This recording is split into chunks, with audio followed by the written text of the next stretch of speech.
Hello everyone and welcome to class of AWS Management Console. So in our last class we have discussed how to log in to AWS Management Console. So these are the services provided by AWS. So here we can see, here in this interface we can see that we have various resource groups like compute, storage, database, networking and content delivery, migration. We have developer tools, management tools, security, identity and compliance. We have analytics, artificial intelligence, IoT, business productivity, messaging, etc. So we will start with the very first, which is compute. So let's discuss about what is compute services provided by Amazon. So this is AWS console. Here we are going to discuss about this part, which is a compute section.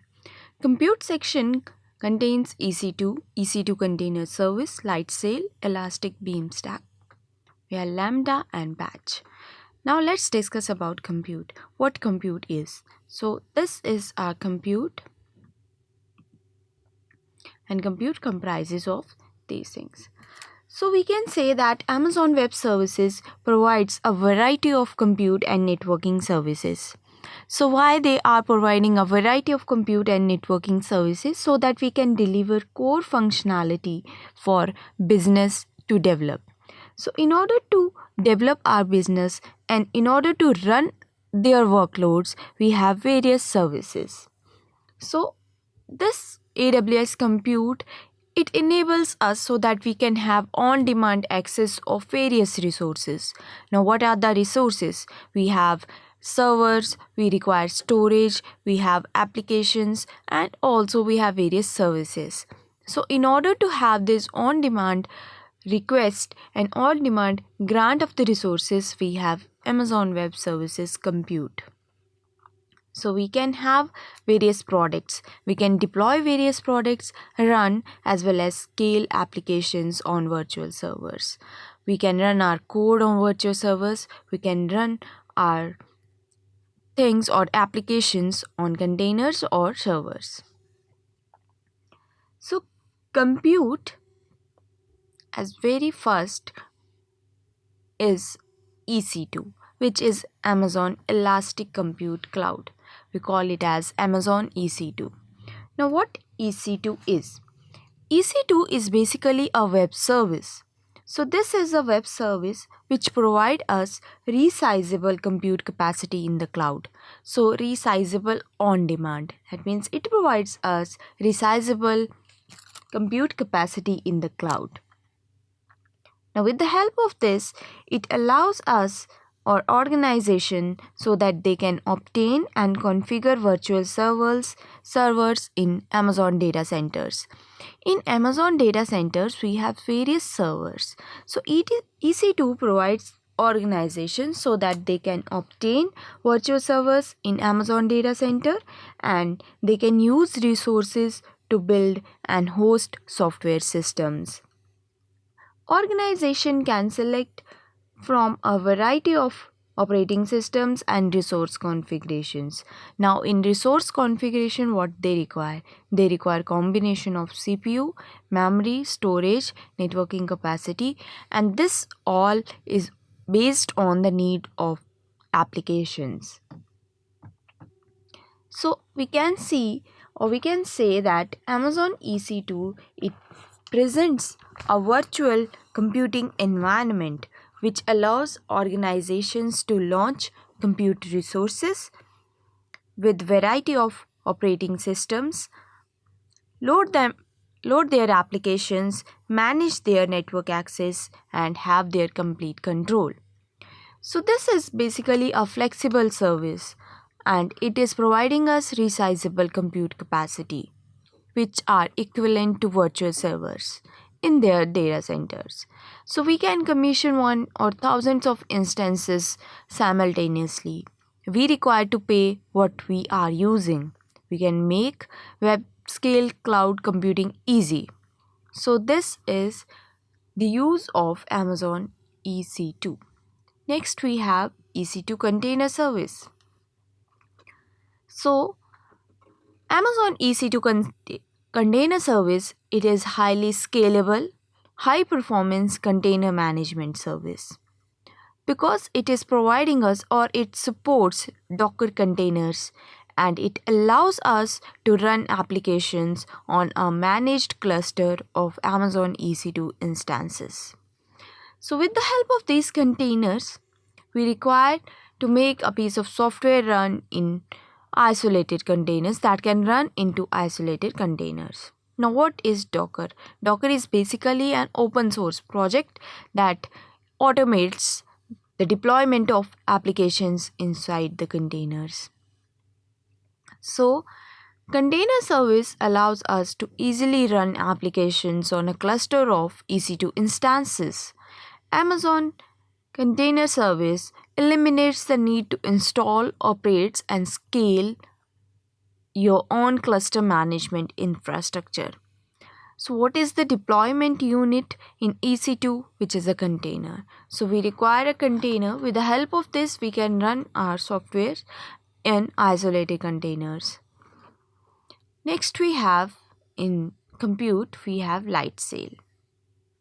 So, we discuss about LightSail. So, it is designed easiest way. This is the easiest way to launch and manage virtual private server within AWS. Now it launches in seconds because it has pre-configured operating system and application images. So we can manage your resources easily from this console. When your application needs advanced features, now what are the advanced features? Like you require managed databases, you require content delivery network, or any of dozens of another features, you can connect to AWS service with the help of LightSail server. Now LightSail plan starts at only $5 per month.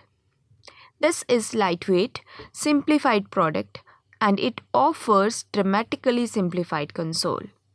So we require LightSail so that if we require easiest way to launch virtual private servers in Amazon Web Services.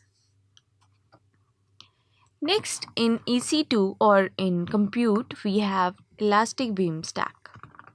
Now let's discuss about Beanstalk. This is an easy way, or we can say this is easy to use service so that we can deploy and scale web applications. And it is available or it services which are developed in Java, .NET, PHP, Node.js, .js, Python, Ruby, Go, and Docker. We can simply upload our code and AWS Elastic Beanstalk will automatically handles their deployment.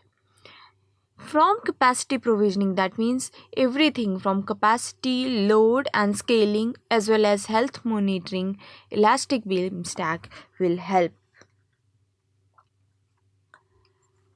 Next we have Lambda, AWS Lambda. Now AWS Lambda, it runs code without provisioning or managing servers. It executes your code only when needed and it scales automatically from few requests per day to thousands per second. And what is the Lambda deployment unit? It is code. So you can run your code virtually from any applications or service. We can say that we need to pay only for the compute time we consume. For this, no charge when code is not running. So that means charge will be paid to us whenever our code is running. And if our code is not running, we are not going to pay. So we can say that this is zero administration compute platform for backend web developers that runs your code on AWS cloud and it provides you a fine-grained pricing structure. It runs your backend code on its AWS compute fleet of Amazon EC2 instance across multiple availability zones in our regions. It provides us high availability, security, performance, and scalability of AWS infrastructure that we require. Code can be set up to automatically trigger from other AWS services. For example, we can write a code and when you upload image, it will be automatically resized. Next we have AWS Batch. Now what is that? Means it provisions optimum quantity. AWS, it enables developers, scientists and engineers so that they can easily and efficiently run hundreds and thousands of batch computing jobs on AWS.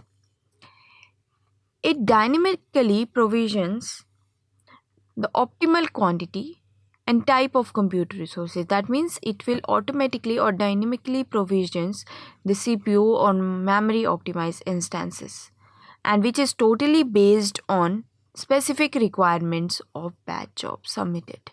So we require to submit some jobs which we call as batch job.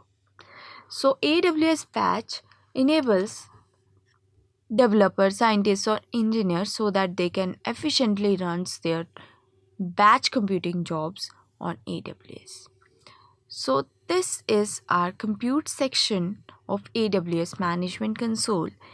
It contains Ec2, Container Service, LightSail, Beanstalk, Lambda and Batch. Each one has its own functionality that we had discussed. Thank you so much.